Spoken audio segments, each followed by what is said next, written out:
पाकिस्तान की हिस्ट्री में 3 सवाल जो है ना बड़े इंपॉर्टेंट हैं। कायदे आजम को जियारत से वापसी के ऊपर उनकी गाड़ी का पेट्रोल किसने खत्म किया? दूसरा, मोहतरमा बेनजीर भुट्टो को किसने कहा कि आप ब्लैकबेरी पे क्या बाहर निकले और वेव करें? तीसरा ये कि ये किसने कहा कि आपने डी चौक में बैठना है और बैठे ही रहना है?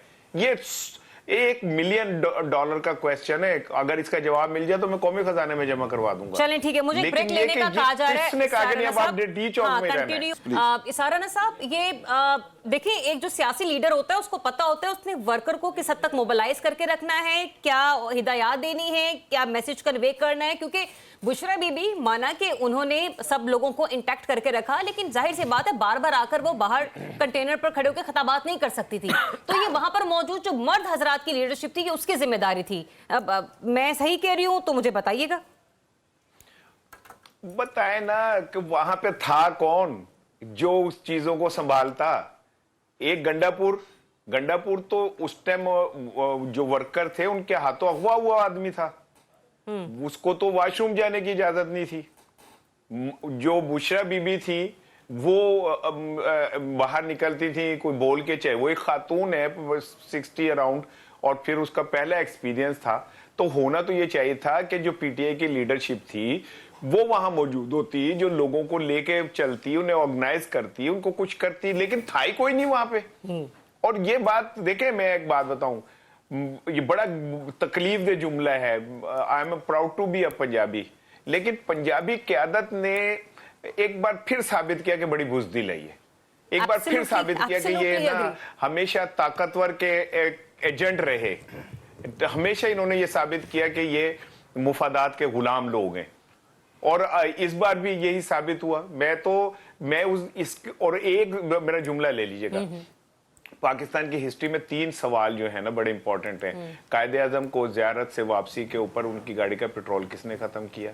दूसरा, मोहतरमा बेनजीर भुट्टो को किसने कहा कि आप ब्लैकबेरी पे क्या बाहर निकले और वेव करें? तीसरा ये कि ये किसने कहा कि आपने डी चौक में बैठना है और बैठे ही रहना है?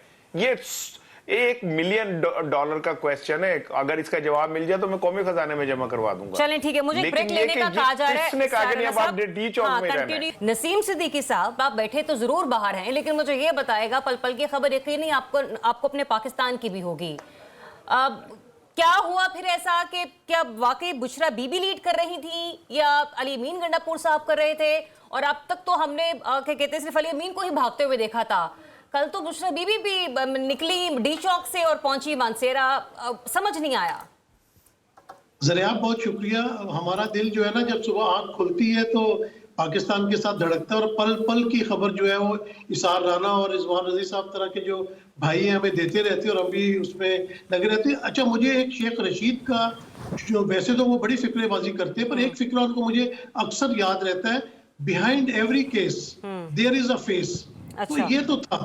बुशरा बीबी रिहा भी हो गई, बुशरा बीबी वहां से जुलूस को लेके चली भी, लीड भी किया, और वो डी चौक तक पहुंच गई जहां तक बहुत बड़ी रुकावटें लगी हुई थी। अच्छा, जिस तरह मेरे भाई लोग सारे इसको नाकाम एक जलसा या जो भी उनका एक प्रोटेस्ट था उसको कह रहे हैं, लेकिन मेरा ख्याल ये है कि हमने बहुत दफा देखा, हमने पीपल्स पार्टी का दौर देखा जब उन पे बहुत जबर हुआ, हमने नून लीग का दौर देखा जिसमें बहुत जबर हुआ, उसमें उनके कारकुन इतनी बड़ी तादाद में कभी निकलते नहीं देखे। और अभी भी आप देखें कि जिस तरह का फाशिज्म है, फिस्तायत है गवर्नमेंट की तरफ से, कि वो स्पेयर ही नहीं करते। और मुझे बिल्कुल अच्छा, आपने जितने बड़े कारकुनान की बात की ना, अब नसीम सिद्दीकी साहब एक फिक्रा ले लीजिए, फिर इसके बाद अपना तज्ज़िया कंप्लीट कीजिएगा। मैं हैरान थी, मुझे यकीन नहीं हो रहा था अपनी आंखों पर, क्योंकि जितनी बड़ी तादाद में कारकुनान वहां पर मौजूद थे। यकीन जानिए कि बाथरूम जाने के लिए, नमाज पढ़ने के लिए, वजू करने के लिए भी अली अमीन गंडापुर को बड़ा माजरत करके या बड़ा उनको एतमाद दिलाकर वहां से निकलना पड़ता था। तो मेरे वहमो गुमान में भी था कि इस सूरत हाल में भी अली अमीन गंडापुर कहीं निकल सकते हैं। ये तो मतलब यानी कि तिलस्माती एक मामला हो गया। नहीं, देखिए, रिजवान रजी साहब ने बड़ी अच्छी तरीके से वो सारा पैराया बताया, जिस तरह जो जो मामलात हुए। मेरा कहने का मकसद ये है कि जो भी पीटीआई कर रही है, कम से कम वो जिंदा है। हमें याद है कि 2 साल पहले जब 25 मई को वो निकले थे हाँ जी। और जिस तरह से उनके ऊपर फस्तायत हुई थी, और उसके बाद से आप देख ले 9 मई के बाद देख ले किस तरह लीडर कारकुनों के घरों में घुस के तोड़फोड़ होती है, मारम पीटी होती है, उनके औरतों तक को नहीं छोड़ा जाता। फिर भी पीटीआई वाले एक रेजिस्टेंस दे रहे हैं, लगातार रेजिस्टेंस दे रहे हैं। इमरान खान साहब की तरफ से भी रेजिस्टेंस आती है, तो मेरे ख्याल से तो इनका 24 नवंबर का धरना काफी हद तक लेकिन सिद्दीकी साहब ये कामयाब कैसे हुआ? मैं रिजवान रज़ी साहब, कुछ लो या दो पर बात टलती हुई आपको नजर आई, या फिर ये मुझे तो था जो था वो भी लुटा कर चले गए, क्योंकि फाइनल कॉल थी ना? देखिए, पहली ऑफर उनको थी कि आप संजानी में बैठ जाइए, उसके ऊपर अली अमीन गंडापुर और आतिफ खान साहब राजी थे।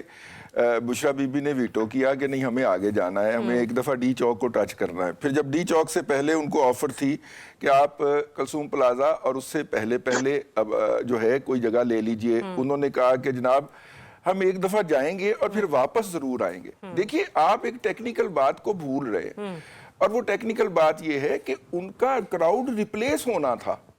ठीक, जो क्राउड 3 रोज से साथ चल रहा था उसकी कैपेसिटी खत्म हो चुकी थी। भाई, ये बात आप क्यों नहीं समझते? ठीक कह रहे हो। उस क्राउड ने वापस जाना था, उस क्राउड को पहले ही आपने स्ट्रेच कर दिया था। 7 से 8 घंटे डीपीओ जो अटक है उसने जाया किए उनके, वो उसने रोके रखा उनको, उसके बाद फिर यहाँ पे रोके रखा, ये जो चुंगी नंबर है।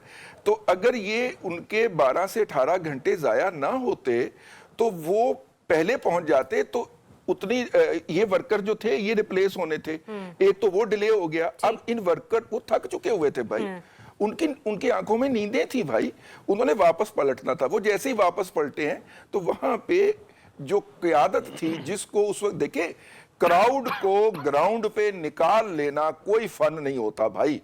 उस क्राउड को अपने मैनेज कंट्रोल में रखना, अपने नारे पे चलाना, अपने बयानिए पे चलाना असल बात होती है।